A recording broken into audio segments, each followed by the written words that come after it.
ഓം ശാന്തി 16/4/2024 പ്രഭാതമുരളി. മധുരമായ കുട്ടികളെ, സതോ പ്രധാനമാകണമെങ്കിൽ നിങ്ങൾ ബാബയെ സ്നേഹത്തോടുകൂടി ഓർമ്മിക്കൂ. പാരസ്നാഥനായ ശിവബാബ നിങ്ങളെ പവിഴപുരിയുടെ അധികാരിയാക്കുവാൻ വന്നിരിക്കുന്നു. ചോദ്യം: നിങ്ങൾ കുട്ടികൾ ഏത് കാര്യം ധാരണ ചെയ്യുന്നതിലൂടെ മഹിമായോഗ്യരായി മാറും? ഉത്തരം: വളരെ വളരെ മധുരമുള്ളവരാകൂ. ഒരു കാര്യത്തിന്റെയും അഹങ്കാരം ഉണ്ടാകരുത്. വളരെ മധുരമാകണം. അഹങ്കാരം വന്നുകഴിഞ്ഞാൽ ശത്രുവായി മാറുന്നു. പവിത്രതയുടെ ആധാരത്തിലാണ് ഉയർന്നവരും താഴ്ന്നവരും ആകുന്നത്. പവിത്രമായിരിക്കുമ്പോൾ ആദരവ് ലഭിക്കുന്നു. അപവിത്രമാണെങ്കിൽ സർവരുടെയും മുന്നിൽ തല കുനിക്കുന്നു. ഓം ശാന്തി. ആത്മീയ അച്ഛൻ കുട്ടികൾക്ക് മനസ്സിലാക്കി തരുന്നു. ബാബയ്ക്കും അറിയാം ഞാൻ ഈ കുട്ടികൾക്ക് മനസ്സിലാക്കി കൊടുക്കുകയാണ് എന്നത്. ഭക്തി മാർഗത്തിൽ പല പല പേരുകളിൽ അനേകം ചിത്രങ്ങൾ ഉണ്ടാക്കുന്നു എന്നതും കുട്ടികൾ മനസ്സിലാക്കി. നേപ്പാളിൽ പാരസ്നാഥനെ ആദരിക്കുന്നു. പാരസ്നാഥന്റെ വളരെ വലിയ ക്ഷേത്രമുണ്ട്. പക്ഷെ ഒന്നുമില്ല. 4 വാതിലുകളും 4 മൂർത്തികളും ഉണ്ട്. 4ാമത്തേതിൽ കൃഷ്ണനെയാണ് വെച്ചിരിക്കുന്നത്. ഇപ്പോൾ കുറച്ചു മാറ്റം വരുത്തിയിട്ടുണ്ട്. പാരസ്നാഥനെന്ന് ശിവബാബയെ തന്നെയാണ് പറയുന്നത്. ബാബ തന്നെയാണ് മനുഷ്യരെ പവിഴബുദ്ധിയുള്ളവരാക്കി മാറ്റുന്നത്. ആദ്യം അവർക്കിത് മനസ്സിലാക്കി കൊടുക്കണം. ഉയർന്നതിലും ഉയർന്നത് ഭഗവാനാണ്. പിന്നെയാണ് മുഴുവൻ ലോകവും വരുന്നത്. സൂക്ഷ്മവതനത്തിന്റെ സൃഷ്ടിയൊന്നും ഇല്ല. പിന്നീടുള്ളത് ലക്ഷ്മി നാരായണൻ അഥവാ വിഷ്ണുവാണ്. വാസ്തവത്തിൽ വിഷ്ണുവിന്റെ ക്ഷേത്രവും തെറ്റാണ്. വിഷ്ണു ചതുർഭുജൻ 4 കൈകളുള്ള ഒരു മനുഷ്യനും ഉണ്ടായിരിക്കില്ല. ബാബ പറയുന്നു, ഈ ലക്ഷ്മി നാരായണനെ ഒരുമിച്ച് വിഷ്ണുവിന്റെ രൂപത്തിൽ കാണിച്ചിരിക്കുന്നു. ലക്ഷ്മി നാരായണൻ 2 പേരും വേറെ വേറെയാണ്. സൂക്ഷ്മവതനത്തിൽ വിഷ്ണുവിന് 4 കൈകൾ കാണിച്ചിരിക്കുന്നു. അർത്ഥം 2 പേരെയും ഒരുമിച്ച് ചതുർഭുജമാക്കിയിരിക്കുന്നു. അല്ലാതെ അങ്ങനെ ആരുമില്ല. ക്ഷേത്രങ്ങളിൽ കാണിക്കുന്ന ചതുർഭുജം സൂക്ഷ്മവതനത്തിലുള്ളതാണ്. ചതുർഭുജത്തിന് ശംഖും ചക്രവും ഗദയും താമരയും ഒക്കെ കാണിച്ചിരിക്കുന്നു. അങ്ങനെ ഒന്നും തന്നെ ഇല്ല. ചക്രവും നിങ്ങൾ കുട്ടികൾക്കാണ് ഉള്ളത്. നേപ്പാളിൽ വിഷ്ണുവിന്റെ വലിയ ചിത്രം ക്ഷീരസാഗരത്തിൽ കാണിക്കുന്നുണ്ട്. പൂജയുള്ള ദിവസങ്ങളിൽ കുറച്ചു പാൽ ഒഴിക്കുന്നു. ഓരോ കാര്യവും ബാബ വളരെ നല്ല രീതിയിൽ മനസ്സിലാക്കി തരുന്നു. ഇതുപോലെ മറ്റാർക്കും വിഷ്ണുവിന്റെ അർത്ഥം മനസ്സിലാക്കി തരാൻ സാധിക്കില്ല. അറിയുന്നതേയില്ല. ഇത് സ്വയം ഭഗവാൻ മനസ്സിലാക്കി തരുന്നു.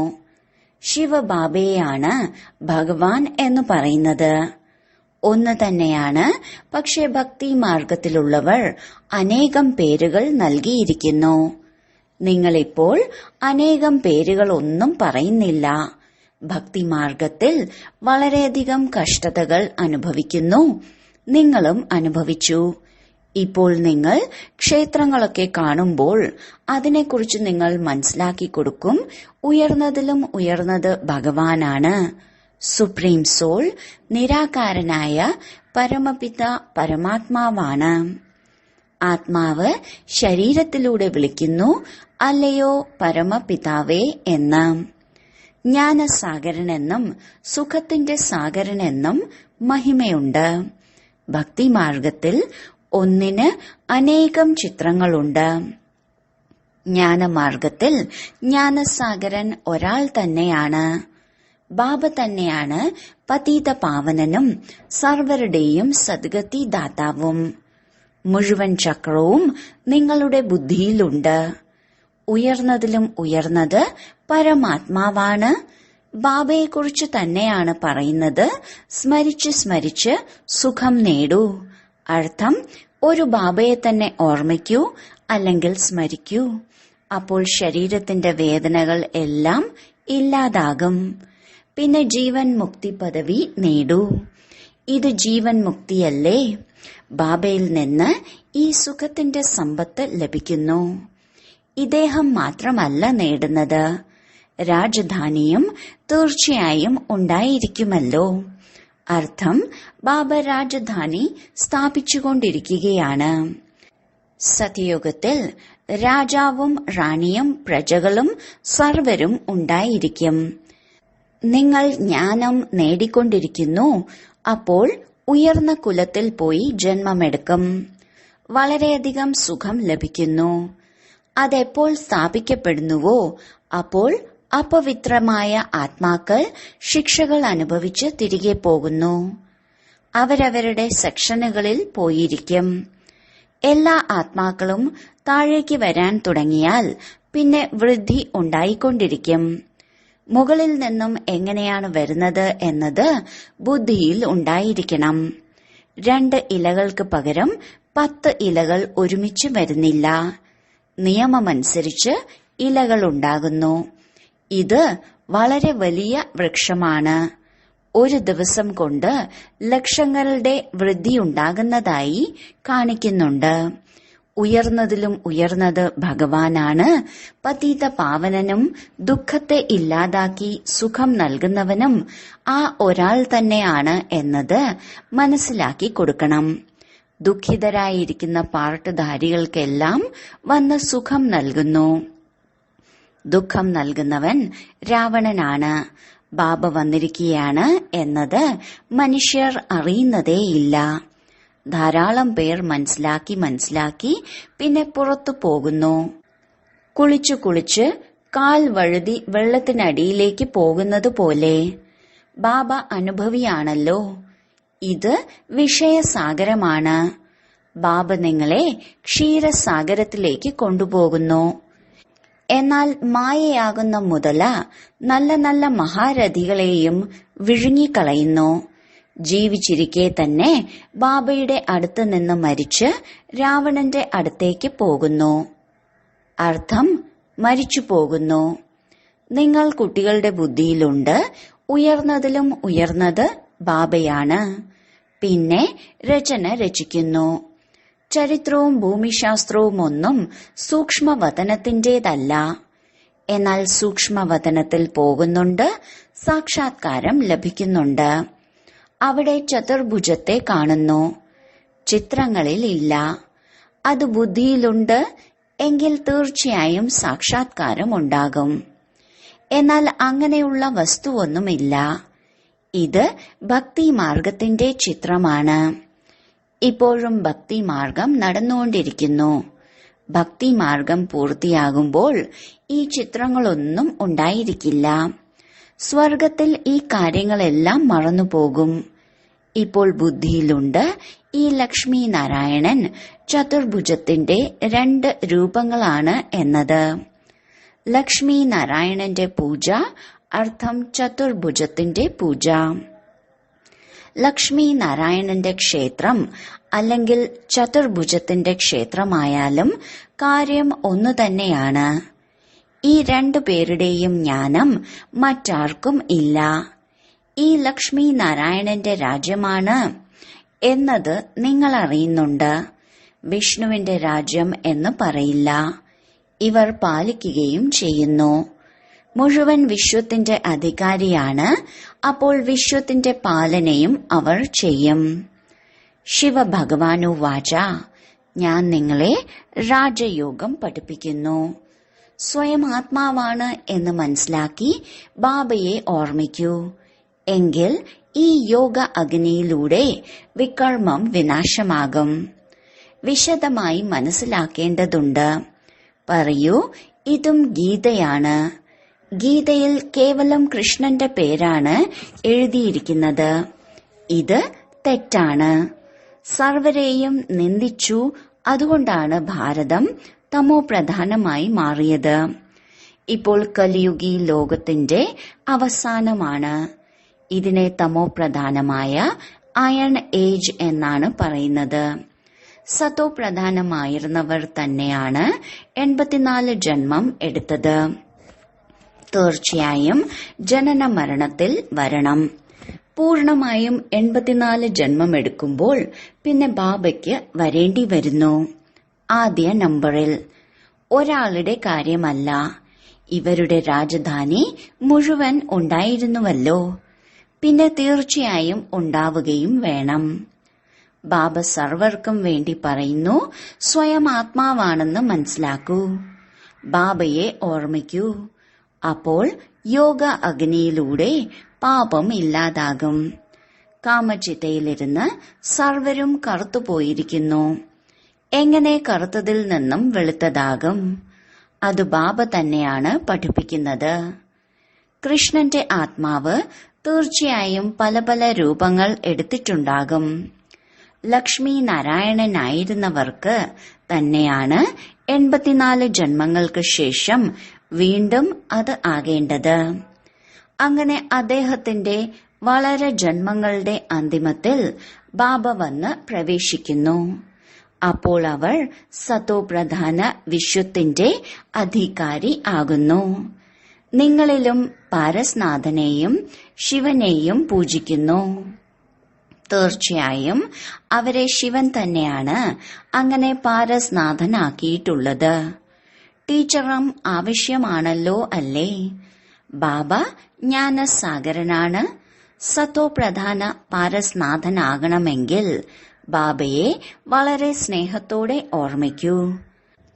ബാബ തന്നെയാണ് സർവരുടെയും ദുഃഖം ഇല്ലാതാക്കുന്നവൻ. ബാബ സുഖം നൽകുന്നവനാണ്. ഇത് മുള്ളുകളുടെ കാടാണ്. ബാബ പൂന്തോട്ടം ഉണ്ടാക്കാൻ വേണ്ടിയാണ് വന്നിരിക്കുന്നത്. ബാബ തന്റെ പരിചയം നൽകുന്നു.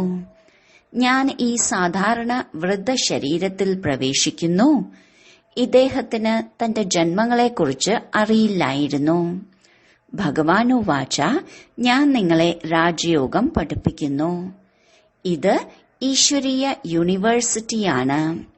ലക്ഷ്യം രാജാവും റാണിയും ആകുക എന്നതാണ്. അപ്പോൾ തീർച്ചയായും പ്രജകളും ഉണ്ടാകും. മനുഷ്യർ യോഗം യോഗം എന്നൊക്കെ ധാരാളം പറയുന്നുണ്ട്. നിവൃത്തി മാർഗത്തിലുള്ളവർ അനേകം ഹഠയോഗം ചെയ്യുന്നു. അവർക്ക് രാജയോഗം പഠിപ്പിക്കുവാൻ സാധിക്കില്ല. ബാബയുടേത് ഒരു പ്രകാരത്തിലുള്ള യോഗമാണ്.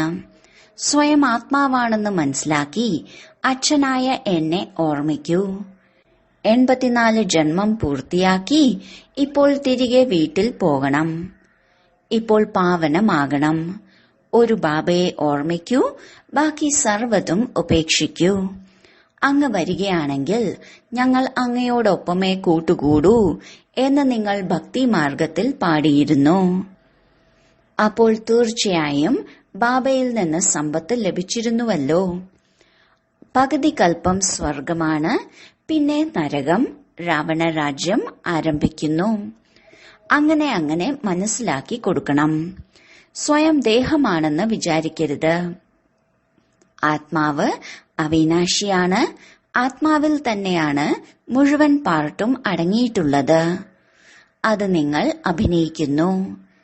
ഇപ്പോൾ ശിവബാബയെ ഓർമ്മിക്കൂ, എങ്കിൽ തോണി മറുകര എത്തും. സന്യാസികൾ പവിത്രമാകുന്നതുകൊണ്ട് അവർക്ക് എത്രമാത്രം ആദരവ് ലഭിക്കുന്നു. സർവരും തല കുനിക്കുന്നു. പവിത്രതയുടെ ആധാരത്തിലാണ് ഉയർന്നവരും താഴ്ന്നവരും ആകുന്നത്. ഉയർന്നവർ ദേവതകളാണ്. സന്യാസികൾ ഒരു ജന്മം പവിത്രമാകുന്നു. പിന്നെ വികാരത്തിലൂടെയാണ് അടുത്ത ജന്മം എടുക്കുന്നത്. സത്യയുഗത്തിലാണ് ദേവതകൾ ഉള്ളത്. ഇപ്പോൾ നിങ്ങൾ പഠിക്കുകയും പഠിപ്പിക്കുകയും ചെയ്യുന്നു. ചിലർ പഠിക്കുന്നുണ്ട്, എന്നാൽ മറ്റുള്ളവർക്ക് മനസ്സിലാക്കി കൊടുക്കുവാൻ സാധിക്കുന്നില്ല. കാരണം ധാരണ ചെയ്യുന്നില്ല. ബാബ പറയുന്നു, നിങ്ങളുടെ ഭാഗ്യത്തിൽ ഇല്ലെങ്കിൽ പിന്നെ ബാബ എന്തു ചെയ്യും? അഥവാ ബാബ സർവരെയും ആശീർവദിച്ചിരുന്നുവെങ്കിൽ സർവരും സ്കോളർഷിപ്പ് നേടുമായിരുന്നു. ഭക്തി മാർഗത്തിലാണ് ആശീർവാദങ്ങൾ നൽകുന്നത്. സന്യാസികളും അങ്ങനെ ചെയ്യുന്നു. അവരുടെ അടുത്ത് പോയി എനിക്ക് ആൺകുട്ടിയുണ്ടാകണം, അതുകൊണ്ട് ആശീർവദിക്കൂ എന്നൊക്കെ പറയുന്നു. ശരി, നിങ്ങൾക്ക് ആൺകുട്ടി ഉണ്ടാകും എന്ന് ആശീർവദിക്കുന്നു. പെൺകുട്ടിയാണ് ജനിക്കുന്നതെങ്കിൽ പറയും വിധി എന്ന്. ആൺകുട്ടിയാണെങ്കിൽ സന്തോഷത്തോടെ പോയി കാലുകളിൽ വീഴുന്നു. അഥവാ മരിച്ചുപോയാൽ കരഞ്ഞു നിലവിളിക്കാനും ഗുരുവിനെ നിന്ദിക്കുവാനും തുടങ്ങും. ഗുരു പറയും ഇതും വിധിയായിരുന്നു എന്ന്. എന്തുകൊണ്ട് ഇതാദ്യം പറഞ്ഞിരുന്നില്ല എന്ന് ചോദിക്കും. ചിലർ മരിച്ചതിനു ശേഷവും ജീവൻ വയ്ക്കുന്നു. ഇതിനെയും വിധി എന്ന് തന്നെയാണ് പറയുന്നത്. അതും ഡ്രാമയിൽ അടങ്ങിയിട്ടുള്ളതാണ്. ആത്മാവ് എവിടെയോ ഒളിച്ചിരുന്നു. ഡോക്ടർമാരും വിചാരിച്ചത് ഇവർ മരിച്ചു എന്നാണ്. പിന്നീട് ജീവൻ വയ്ക്കുന്നു. ചിതയിൽ വെച്ചവർ പോലും എഴുന്നേറ്റ് വരുന്നു. ആരെങ്കിലും ഒരാളെ അംഗീകരിച്ചാൽ പിന്നെ അവരുടെ പുറകെ പോകുന്നു. നിങ്ങൾ കുട്ടികൾ വിനയമുള്ളവരായി മാറണം. അല്പം പോലും അഹങ്കാരം ഉണ്ടാകരുത്. ഇന്നത്തെ കാലത്ത് ആരിലെങ്കിലും അല്പമെങ്കിലും അഹങ്കാരം കണ്ടുകഴിഞ്ഞാൽ ശത്രുത വർദ്ധിക്കുന്നു. വളരെ മധുരമായിരിക്കണം. നേപ്പാളിലും പ്രശസ്തമാകും. ഇപ്പോൾ നിങ്ങൾ കുട്ടികളുടെ മഹിമ പറയുന്ന സമയമല്ല. അല്ലെങ്കിൽ അവരുടെ ആശ്രമങ്ങൾ എല്ലാം ഇല്ലാതാകും. വലിയ വലിയ ആൾക്കാർ മനസ്സിലാക്കുകയും അവർ സഭയിൽ കേൾപ്പിക്കുകയും ചെയ്താൽ അവർക്ക് പിന്നാലെ അനേകർ വരും. ഏതെങ്കിലും MP നിങ്ങളുടെ മഹിമ പറയുകയാണ്, ഭാരതത്തിന്റെ രാജയോഗം ഈ ബ്രഹ്മകുമാർ കുമാരിമാർക്കല്ലാതെ മറ്റാർക്കും പഠിപ്പിക്കുവാൻ സാധിക്കില്ല എന്ന്. പക്ഷേ ഇതുവരെ അങ്ങനെ ആരും ചെയ്തിട്ടില്ല. കുട്ടികൾ വളരെ സമർത്ഥരും തിളക്കമുള്ളവരുമാകണം. ഇന്ന ഇന്ന ആൾക്കാർ എങ്ങനെയാണ് പ്രഭാഷണം നടത്തുന്നത് എന്ന് പഠിക്കേണ്ടതുണ്ട്. സേവനം ചെയ്യുവാനുള്ള യുക്തികൾ ബാബ പഠിപ്പിക്കുന്നു. ബാബ ഉച്ചരിക്കുന്ന മുരളി കൃത്യമായും ഓരോ കൽപ്പത്തിലും അങ്ങനെ തന്നെ ഉച്ചരിക്കും. ഡ്രാമയിൽ അടങ്ങിയിട്ടുള്ളതാണ്. ഇങ്ങനെ എന്തുകൊണ്ടാണ് എന്ന ചോദ്യം ചോദിക്കുവാൻ സാധിക്കില്ല. ഡ്രാമ അനുസരിച്ച് എന്താണോ മനസ്സിലാക്കി തരേണ്ടിയിരുന്നത് അത് മനസ്സിലാക്കി തന്നു. മനസ്സിലാക്കി തന്നുകൊണ്ടിരിക്കുന്നു. മറ്റുള്ളവർ അനേകം ചോദ്യം ചോദിക്കും. ആദ്യം മന്മനാഭവ ആയിരിക്കുവാൻ അവരോട് പറയൂ. ബാബയെ മനസ്സിലാക്കുന്നതിലൂടെ നിങ്ങൾ സർവ്വതും മനസ്സിലാക്കും.